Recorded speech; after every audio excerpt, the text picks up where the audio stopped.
지난달 21일 전 국민의 성원 속에 한국형 발사체 누리호가 첫 발사에 나섰는데요. 비록 최종 미션에는 실패했지만 성공에 버금가는 성과를 거뒀다는 평가를 받고 있습니다. 네, 한국형 발사체의 전망과 또 앞으로의 우리나라 우주 탐사 계획을 한국항공우주연구원 이상률 원장 그리고 누리호 발사 현장을 취재했던 이성규 기자와 자세한 내용 알아보겠습니다.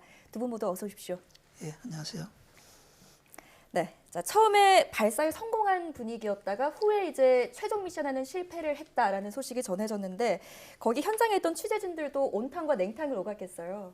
그러니까 3단 로켓이 정상적으로 분리됐다라고 했었다만 해도 대부분 이제 성공했다라는 분위기였거든요. 예. 그래서 기사도 성공을 방향을 잡고 쓰고 있었는데 네. 근데 결과 브리핑에서 이게 위성 모사체가 궤도 안착에 실패했다고 하니까 그 당혹감이 정말 컸었죠. 아, 예. 특히 이게 이제 발사 전에 우려했던 게 75톤급 클러스터링 엔진의 연소 문제였는데 이 75톤급 클러스터링은 정상적으로 작동을 했는데 우리가 이제 별로 걱정하지 않았던 7톤급 엔진에서 문제가 나오니까 좀 더 충격이 컸던 것 같아요. 아, 예. 이게 지켜보는 사람도 그랬는데 또 직접 개발한 항우연의 연구진들 마음은 어땠을지 또 짐작이 되는데요. 자, 원장님 그 주무기관장으로서 이 누리호 발사를 또 현장에서 보셨잖아요. 근데 그때 그 소회 좀 말씀해 주시죠. 예, 지금 말씀하신 것처럼 누리호는 목표 고도 700km까지는 잘 올라갔습니다. 예. 근데 위성이 이제 고도도 중요하지만 700km 고도에서 원하는 속도가 있거든요. 예. 초속 7.5km입니다. 네. 근데 그 속도를 저희들이 이제 제대로 내지 못하다 보니까 그 위성 모차체가 최종 그 위성 궤도에 안착하는 데는 실패를 했습니다. 예. 네.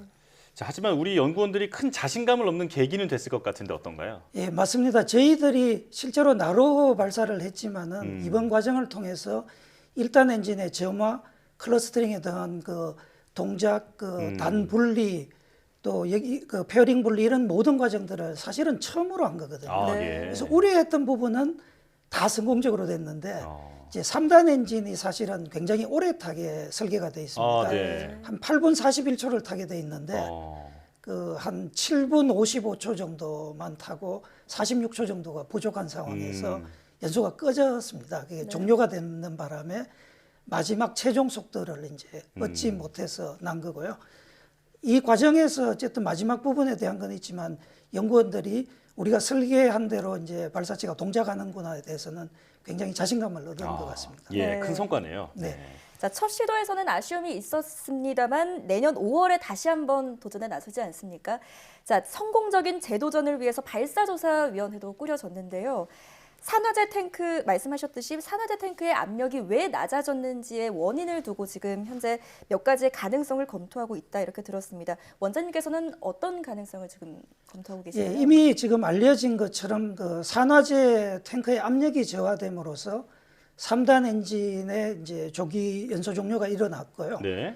그 이 부분의 원인에 대한 걸로는 이제 탱크 자체나 아니면 밸브나 배관에 대한 누설 문제, 어떤 약간의 기계적인 결함 같은 것들을 추정해 볼 수 있고요. 네. 또 하나 원인으로는 이 압력을 제어하는 센서류라든가 이런 제어 계통의 문제 두 가지 정도로 크게 보고 있습니다. 사고조사위원회가 지금 이제 그 착수가 되었고 지난주에 한번 이제 저희들이 회의가 있었고 이번 주에도 이제 온라인으로 계속 개최를 될 예정입니다. 예. 저희들이 발사체에 얻은 그 각종 측정 자료들이 굉장히 많거든요. 한 네. 2,400개 정도를 가지고 있습니다. 그래서 그 부분을 분석을 하게 되면 저희들 빠른 시간 안에 원인을 찾을 것으로 예측하고 있습니다. 예. 지금 이제 그 3단 탄화제 탱크 압력 저하 원인을 놓고 지금 몇 가지 이제 가능성을 열어두고 조사 활동을 벌이는 거잖아요. 네. 그래서 일단 이 조사 원인을 찾아야 되고, 그럼 이 원인을 수정을 해서 보완책을 해야 되고, 또 한번 테스트를 해보는 그런 과정이 필요하잖아요. 네. 이게 어떻게 보면 조금 길다면 긴 시간일 수도 있는데 내년 5월 봄 발사까지 이게 충분히 좀 해낼 수 있을까요? 그러니까 만약에 어떤 심각한 하드웨어의 결함이라든가 이렇게 되면 조금 시간이 더 걸릴 수도 있습니다. 근데 지금 저희들이 1차적으로 본 걸로는 어떤 엔진 자체의 결함이라든가 이런 건 아니고 예. 산화제 탱크 압력 저하에 의해서 그 3단의 그 연소가 조기에 종료된 것으로 파악되기 때문에 아마 비교적 빠른 시간 안에 원인을 파악을 하고 조심스럽지만은 내년 5월 발사를 저희들이 예정대로 할 수 있지 않을까 예측을 하고 있습니다. 예. 네. 자, 간단히 말하면 현재까지 그 알아본 걸로 보면 다행히 큰 문제는 아니다. 네, 이렇게 정리할 수 있을 것 같은데요. 네. 자, 내년 5월에 실제 위성을 발사할 예정인데 지금 이때는 200kg 정도의 작은 위성을 가지고 올라갈 것으로 알려져 있습니다. 자, 그렇다면 1톤 정도 이렇게 무거운 실용위성 발사는 언제쯤 가능할까요? 저희들이 실제로 1톤급 발사는 조금 걸리는데요. 내년도는 말씀하신 것처럼 한 170kg 정도의 위성이 하나가 올라가고 예. 또 재밌는 건 그 위성 속에 또 조그마한 위성이 5개가 더 들어 있습니다. 아, 그렇군요. 예, 위성에서 위성이 분리가 되고 나머지는 모사체로 갈 거고요. 내년 2차 발사가 정상적으로 된다고 하면 내년 후반기에는 그 차세대 소형위성 2호 발사가 계획이 되어 있습니다. 네. 그리고 2024년도에 가면 차세대 중형위성 3호하고 초소형 위성 1호가 계획이 되어 있고요. 2026년도하고 7년도에는 초소형 위성 5기씩이 발사될 예정으로 있습니다. 그래서 예. 아마 전체 위성이 한 1톤급 규모를 넘어가는 것은 그 과정을 통해서 조금 더 계획이 보완이 될 걸로 예측이 됩니다. 네. 그렇군요. 그러니까 지금 누리호가 내년에 5월에 한번 이제 2차 발사를 하고 나서도 네. 실제 실용 위성을 쏘는 것까지 다 계획이 잡혀 있는데 네. 우리가 이제 이 누리호가 실제로 의미를 가지려면 이게 상용 서비스가 이루어져야 되잖아요. 맞습니다. 그래서 뭐 상용 네. 서비스 그리고 더 나아가서는 수출 이게 언제쯤이면 좀 가능할 거라고 예상할 수 있을까요? 저희들이 이제 이 발사체 개발을 처음 하다 보니까 아무래도 이제 상용 서비스를 하게 되면 그 발사체의 그 안정성 문제, 신뢰성 문제가 이제 굉장히 중요하고요. 네. 또 하나 이제 가격 경쟁력 이런 것들도 확보를 해야 되기 때문에 이 본격적인 상용화에는 아마 조금 더 시간이 걸릴 걸로 예. 생각을 합니다. 예. 그 가격 경쟁력이라고 한다면 뭐 예를 들면 스페이스X나 뭐 이런 재활용 로켓을 사용하는 업체와의 뭐 경쟁력 이런 걸 좀 말씀하시는 건가요?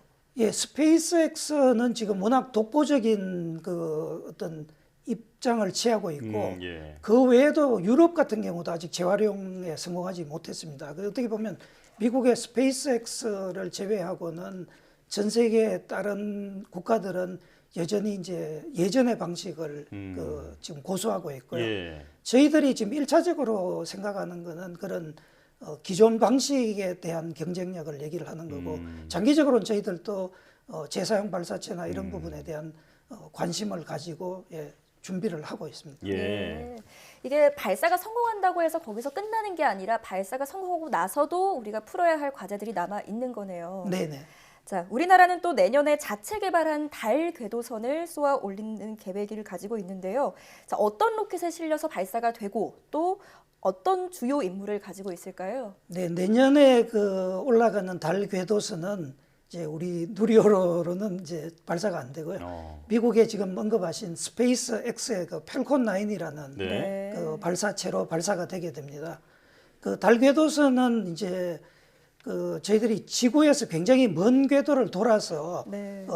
달까지 가게 돼 있고요.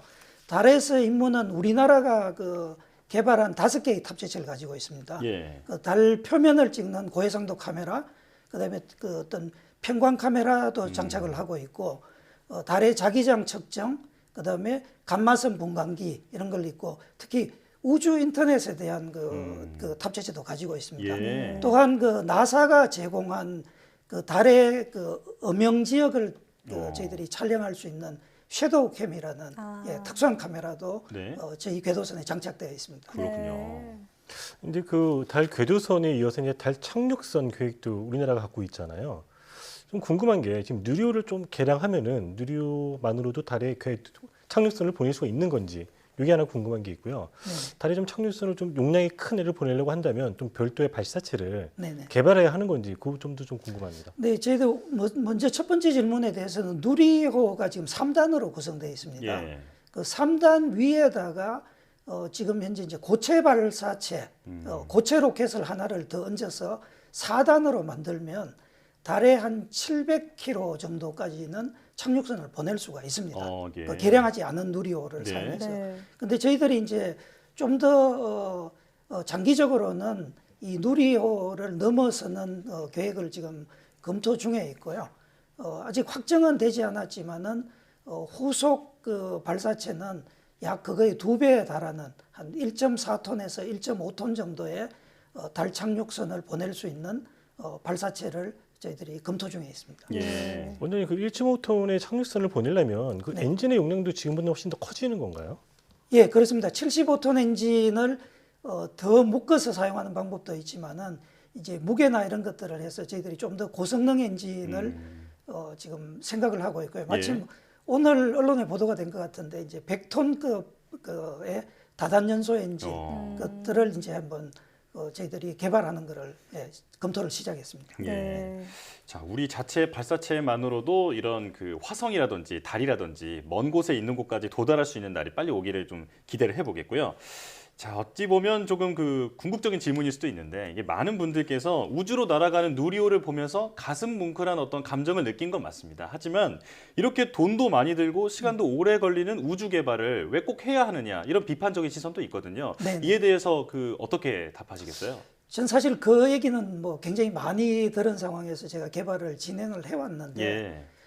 지금 와서 보면 우주라는 거는 과거처럼 어떤 국가 위상만을 높인다거나 어떤 추상적인 그런 분야가 아니고요. 네. 굉장히 어떤 실제적이고 실용적인 분야고 어떤 국가 안보나 그 경제하고도 굉장히 직결되어 있습니다. 네. 그리고 이제 참고로 이런 걸 반영하는 게 세계에서 우주 개발을 하겠다고 하는 지금 국가의 수가 80개 국가가 넘습니다.